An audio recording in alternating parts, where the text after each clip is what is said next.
buenas, bienvenidos una vez más a Academia Tamargo, bienvenidos a la Constitución Española del 78. Vamos a acabar hoy con este tema relativo a características, principios constitucionales y valores superiores dentro de la Constitución. Hemos visto ya dos vídeos, hoy vamos con el tercero. Y en el último habíamos hablado, en último lugar, del artículo 5 de ese título preliminar de la Constitución Española que nos decía que la capital del Estado es la Villa de Madrid. Bueno, pues el artículo 6 se ocupa de los partidos políticos y les otorga una importancia capital, fundamental, dentro de nuestro sistema legal y político. Nos dice que expresan el pluralismo político, concurren a la formación y la manifestación de la voluntad popular y son un instrumento fundamental para la participación política. Ya digo, les otorga una importancia tremenda a los partidos políticos la Constitución española. De hecho, una de sus funciones vemos que es expresar el pluralismo político, nada más y nada menos que uno de los valores superiores de nuestro ordenamiento jurídico, según el artículo 1.1, junto con la libertad, la justicia y la igualdad. Consecuencia, teniendo en cuenta ese artículo 1.1 y este artículo 6, hablando del pluralismo político, nos lleva a considerar que el régimen de partido único sería incompatible, sería inconstitucional en España. Tiene que existir la posibilidad de crear varios partidos políticos. No podría, ya digo, existir un régimen de partido único. A partir de ahí, la segunda parte del precepto es importante que la tengamos clara porque si nos la sabemos para los partidos políticos, nos va a servir también, porque es exactamente igual, para los sindicatos y para las asociaciones empresariales. Cuando nos dice el artículo 6 que su creación y el ejercicio de su actividad son libres dentro del respeto a la Constitución y la ley y que su estructura y su funcionamiento, su estructura interna y su funcionamiento deben ser democráticos. Nos está diciendo aquí la Constitución, en primer lugar, cuando nos habla de que la creación y el ejercicio de su actividad tienen que ser libres siempre que se respete la Constitución y la ley, nos está haciendo referencia a que podemos crear cualquiera de nosotros un partido político con la ideología que nos dé la gana, siempre que en nuestra acción respetemos la Constitución y la ley, respetemos, por lo tanto, nuestras normas, el ordenamiento jurídico y no cometamos ninguna ilegalidad. Cuando nos habla de que su estructura interna y su funcionamiento han de ser democráticos, tenemos que entenderlo como la exigencia de un mínimo de democracia interna en los partidos políticos. Que puede haber partidos políticos que lo lleven al extremo y elijan todo por primarias, puede haber otros partidos políticos que se ciñan simplemente a elegir sus principales órganos de manera democrática. Pero en cualquier caso, siempre tiene que haber la exigencia de un mínimo de estructura interna y de funcionamiento democráticos. ¿Cuál va a ser ese mínimo? Hombre, pues que los principales órganos del partido político sean periódicamente renovados, no se eternicen en el poder las mismas personas y además que se elijan, al menos esos principales órganos, de manera democrática, aunque sea entre los propios afiliados del partido, pero en definitiva de manera democrática. El artículo 7 nos habla de otras dos instituciones muy importantes, que son los sindicatos de trabajadores y su equivalente empresarial. Propiamente no hay sindicatos de empresarios, sino asociaciones empresariales. Y nos dice que tanto unos como otros contribuyen a la defensa y la promoción de los intereses económicos y sociales que les son propios. Esa es la función que les atribuye el artículo 7 de la Constitución Española y la segunda parte del artículo. Ya habíamos anticipado antes, si lo sabemos para los partidos políticos, nos sirve para los sindicatos de trabajadores y para las asociaciones empresariales. Cuando nos habla de que su creación y el ejercicio de su actividad son libres dentro del respeto a la Constitución y la ley, y que su estructura interna y su funcionamiento deben ser democráticos. Si lo sabemos para los partidos, nos lo sabemos también para sindicatos, asociaciones empresariales y de nuevo, habrá sindicatos, habrá asociaciones empresariales que lleven esta democracia interna al extremo, habrá otros en cambio que prefieran, bueno, pues quedarse un par de pasitos por detrás, pero siempre los principales cargos, los principales órganos del sindicato, de la asociación empresarial van a ser elegidos democráticamente porque así lo establece el artículo 7 de la Constitución Española. El artículo 8, referido a otra institución importante, a las Fuerzas Armadas, tiene tres cosas importantes, tres cosas que tenemos que saber. Nos está diciendo, como digo, tres cosas distintas. La primera de ellas, ¿qué compone? ¿Qué forma parte de las Fuerzas Armadas? Pues forma parte de las Fuerzas Armadas el Ejército de Tierra, la Armada y el Ejército del Aire. Tierra, Armada y Aire. Primera cuestión que tenemos que tener en cuenta, pero decíamos que eran tres. La segunda son las funciones, la misión de las Fuerzas Armadas. Garantizar la soberanía y la independencia de España, defender nuestra integridad territorial y nuestro ordenamiento constitucional. Cualquier otra función que nos metan en este artículo 8 en un test, lo están haciendo para despistar, solamente estas son las que menciona el artículo 8 de este título preliminar de la Constitución Española. Y la tercera cuestión, es lo que llamamos una reserva de ley orgánica. Las Fuerzas Armadas tienen que regularse por ley orgánica. Concretamente, las bases de la organización militar, siempre respetando los principios de la Constitución, pero insisto, quedaos con que tiene que estar regulado por ley orgánica. Cuando la Constitución establece una reserva de ley orgánica, implica que considera que una institución es muy importante y que por ende no nos vale una ley ordinaria, una ley normal y corriente para regularla, sino que necesitamos una ley orgánica. Como veremos en su momento, la diferencia entre ley ordinaria y orgánica viene dada por la diferente mayoría que se requiere para aprobarla, ¿vale? En el caso de la ley orgánica superior, se requiere una mayoría superior, un mayor consenso. Por lo tanto, las instituciones más importantes se suelen reservar a ley orgánica. No son muchas, pero ya digo, las más relevantes sí que se reservan a una ley orgánica. Las Fuerzas Armadas efectivamente están reservadas, tienen que regularse a través no de una ley ordinaria, sino de una ley orgánica, como vemos en este artículo octavo. No obstante, en su momento, evidentemente, hablaremos en detalle de la diferencia entre las leyes ordinarias y las orgánicas. Y el artículo noveno, el último de este título preliminar, contiene varios e importantes principios constitucionales, que no valores superiores del ordenamiento jurídico. Recuerdo que los valores superiores del ordenamiento jurídico son exclusivamente los del artículo 1.1. Libertad, justicia, igualdad y pluralismo político. El artículo 9, en cambio, lo que contiene son principios constitucionales muy importantes, pero no valores superiores. Por ejemplo, el principio de vinculación a la Constitución. Los ciudadanos y los poderes públicos están sujetos a la Constitución y al resto del ordenamiento jurídico, nos dice el artículo 1.1 de nuestro texto constitucional. 1.1, no, 9.1, perdón. Fijaos, dos en el sujeto y dos en el objeto. Ciudadanos y poderes públicos sujetos a Constitución y al resto del ordenamiento jurídico, lo cual nos quiere decir que no solamente nosotros, los ciudadanos, sino también nuestro gobierno, nuestro Congreso de los Diputados, nuestro Senado, nuestros tribunales, todos están sujetos y no solamente a la norma que sabemos que es la más importante, que es la Constitución, sino a todas las demás, al resto del ordenamiento jurídico, todas las que se van aprobando de conformidad siempre con la Constitución española. El artículo 9.2 nos dice que corresponde a los poderes públicos promover las condiciones para que la libertad y la igualdad del individuo y los grupos en los que se integra sean reales y efectivas, remover los obstáculos que impidan o dificulten su plenitud y facilitar la participación de todos los ciudadanos en la vida política, económica, cultural y social.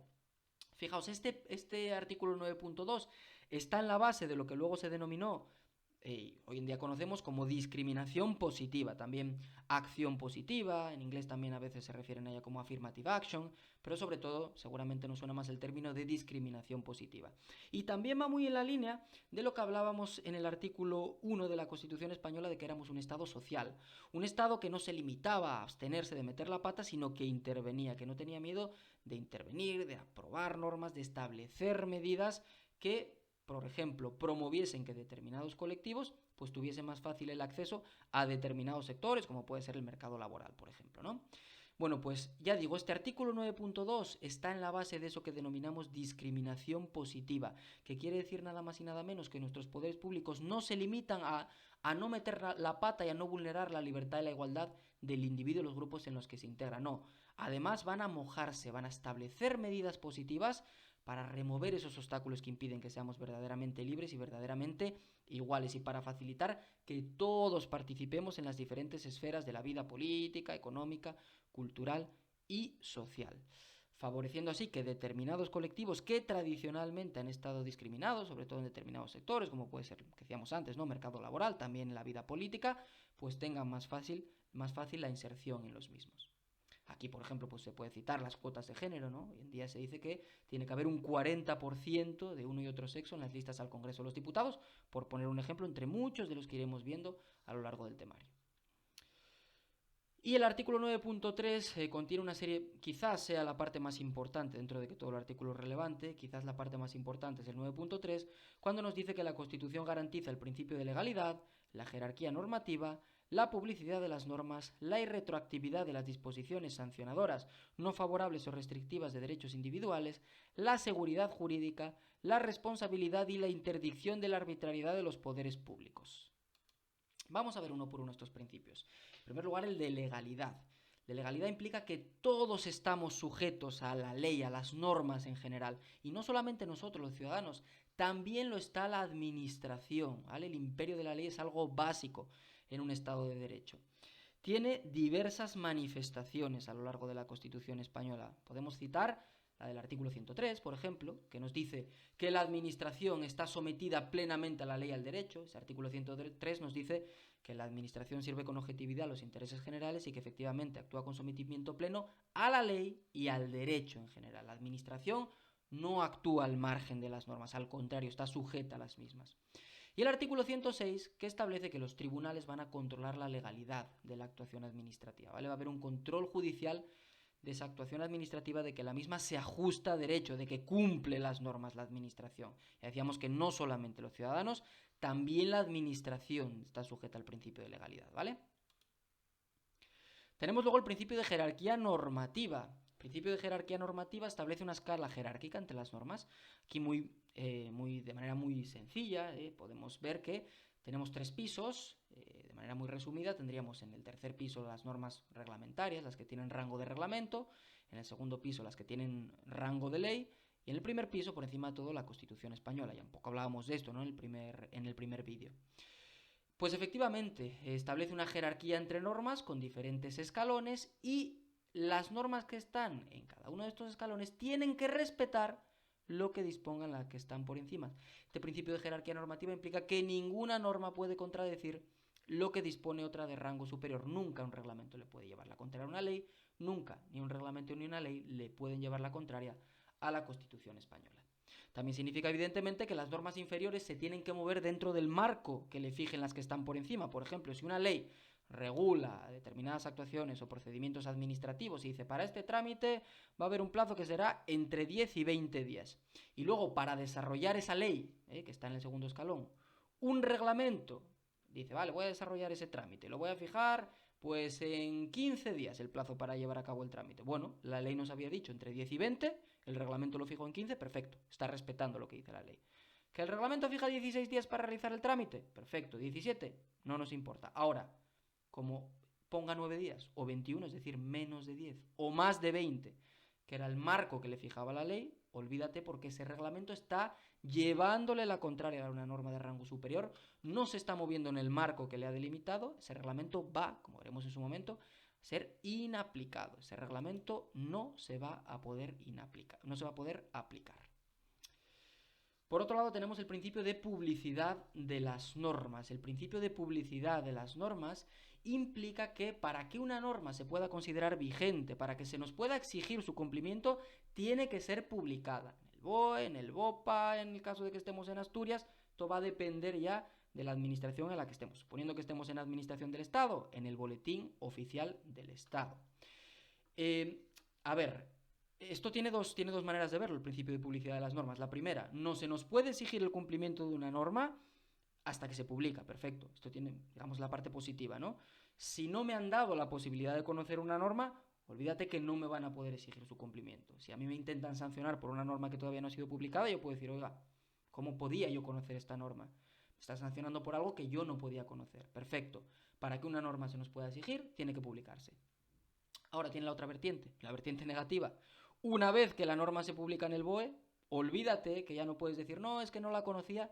El Estado te va a decir, yo no tengo la culpa de que ustedes por la mañana entren en el Marca en vez de entrar en el Boletín Oficial del Estado. Yo la he publicado, ustedes tuvieron la oportunidad de conocerla, lo sentimos mucho si no se tomaron las molestias en hacerlo. De hecho, nuestro Código Civil nos dice que la ignorancia de la ley no es excusa de su cumplimiento, ¿vale? De manera que una vez publicada la norma, ya se nos puede exigir su cumplimiento, que no nos hayamos tomado las molestias necesarias para conocerla, ya no es cosa del Estado. Ahora ya digo, antes de que se publique no se nos puede exigir su cumplimiento.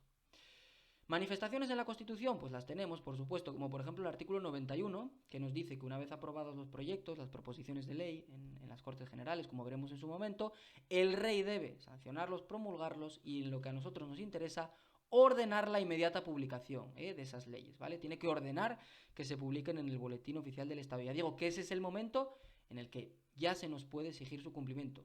Ojo, como mínimo.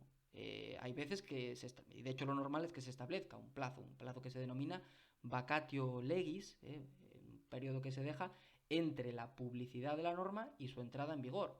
Normalmente es 20 días. El Código Civil nos dice que las leyes entran en vigor a los 20 días de su completa publicación en el Boletín Oficial del Estado, si en ellas no se dispone otra cosa. No obstante, nada impediría que una norma se empiece a aplicar ya desde el mismo momento en que se publica, pero nunca antes, recordad, nunca antes del momento de su publicación. Y luego tenemos el artículo 96, que nos dice que los tratados internacionales válidamente celebrados forman parte de nuestro ordenamiento desde su publicación oficial en España. De nuevo, es necesaria la publicación de la norma, lo vemos aquí también, para que se nos pueda exigir para que entre en vigor. Principio de irretroactividad.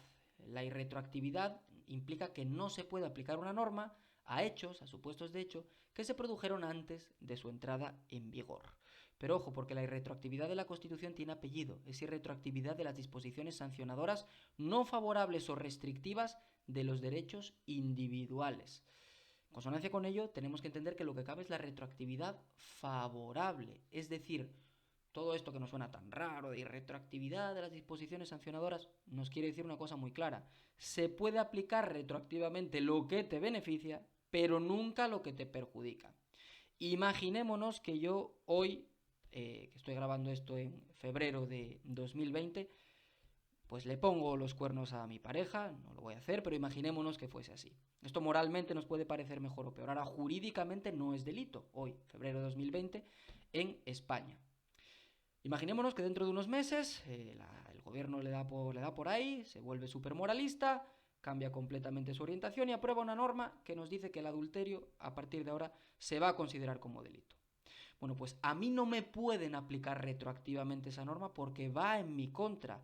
En el momento en que yo cometo esa conducta no era delito, tiempo después se penaliza, no se me puede aplicar retroactivamente, ¿vale? Porque es una disposición sancionadora, una disposición que restringe mis derechos, que me perjudica. Ahora imaginémonos el supuesto contrario. Febrero de 2020 es delito el adulterio, imaginémonos que lo es. Y en unos meses yo cometo hoy adulterio, imaginémonos que incluso se me mete en la cárcel, estoy esperando a que se me enjuicie, prisión preventiva, y en un momento dado pues resulta que cambia la normativa y dicen, oye, nos hemos vuelto locos, el adulterio podrá estar mejor, peor visto, ya depende de cada uno. Mi pareja, yo os anticipo que no se lo iba a tomar muy bien, pero en un momento dado se despenaliza esa conducta. Dice, oye, eso que era delito antes, ahora lo despenalizamos. Bueno, pues ahí sí que se me podría aplicar retroactivamente y decirme, oye, tranquilízate, que no te vamos a castigar por esto, porque te vamos a aplicar retroactivamente esta norma que dice que el adulterio ya no es delito, ¿vale? Es decir, si yo cometo una conducta que no es delito, o que es delito pero castigado con una determinada pena, y después, o bien se castiga como delito, o bien si ya estaba castigado, se impone una pena superior, no cabe la aplicación retroactiva. Ahora, supuesto contrario, yo cometo una conducta que ya es delito o que está muy gravemente castigado y unos meses después aprueba una norma que o lo despenaliza o lo castiga con una pena menor, pues ahí sí se me podría aplicar retroactivamente, ¿vale? Recordad, aplicación retroactiva de lo que nos beneficia, vale, de lo que nos perjudica, para nada, lo impide la Constitución. Tenemos luego el principio de seguridad jurídica, que el Tribunal Constitucional, en una sentencia del año 1991, lo definió como la expectativa razonablemente fundada del ciudadano en cuál ha de ser la actuación del poder en la aplicación del derecho.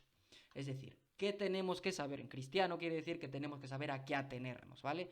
Cómo se viene aplicando el derecho por nuestros poderes públicos. Tenemos que saber cuáles son las normas que existen en nuestro ordenamiento jurídico, ya digo, cómo se están aplicando también. Tiene muchísima relación por ello con otros principios que hemos ido viendo, como el de publicidad y retroactividad también. La retroactividad suele presentarse siempre como un enemigo de la seguridad jurídica. En definitiva, pues ya digo, tiene relación con muchos otros principios que aparecen a lo largo de la Constitución española. Y tenemos también el principio de responsabilidad, que implica que todos debemos responder por nuestros actos, no solamente los ciudadanos, de nuevo, también los poderes públicos. Si salimos de nuestra casa, nuestro ayuntamiento está realizando una obra pública, tiene ahí una zanja mal señalizada y nos caemos dentro y nos rompemos una pierna, por supuesto que tenemos derecho a reclamar esa responsabilidad, a que nos indemnicen los daños y perjuicios que se han ocasionado, ¿eh? No solamente los ciudadanos, también los poderes públicos tienen que indemnizar en ese caso, ¿no? Solo hay un supuesto de irresponsabilidad absoluta en la Constitución, que como vemos en la diapositiva es el rey. El rey se nos dice en el artículo 56.3 que no está sujeto a ningún tipo de responsabilidad. Y digo ningún tipo porque a lo largo del temario iremos viendo que hay diferentes tipos de responsabilidad. Hay responsabilidad penal, se nos exige a través de las correspondientes figuras de delitos.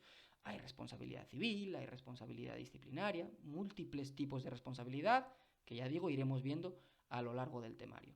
¿Manifestaciones en la Constitución española? Bueno, pues por ejemplo el artículo 106, que nos habla de la responsabilidad de la administración por las lesiones causadas por los servicios públicos, como el ejemplo que os ponía antes de la obra mal señalizada. Cuando un servicio público nos genera un daño, nos genera un perjuicio, la administración debe indemnizárnoslo. Y el artículo 102 también, que nos dice, entre otros, que aparecen en la Constitución, nos dice que los miembros del gobierno están sujetos a responsabilidad criminal. Se nos dice además que se va a exigir ante el Tribunal Supremo, como veremos en su momento. Y por último tenemos el principio de interdicción de la arbitrariedad, que implica la prohibición de que los poderes públicos actúen al margen de las normas. Implica que hay que limitar al máximo la discrecionalidad. Poderes públicos, sobre todo la administración, tiene que actuar conforme a procedimientos reglados, siguiendo claramente los pasos que la ley delimita y decidiendo siempre conforme a los criterios que la ley establece.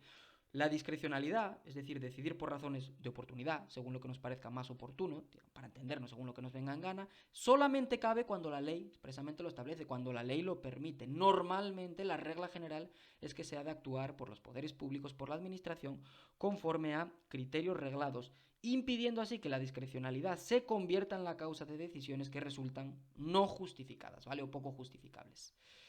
Pues esto es el título preliminar de la Constitución española. Muchísimas gracias por la atención, espero que haya quedado claro.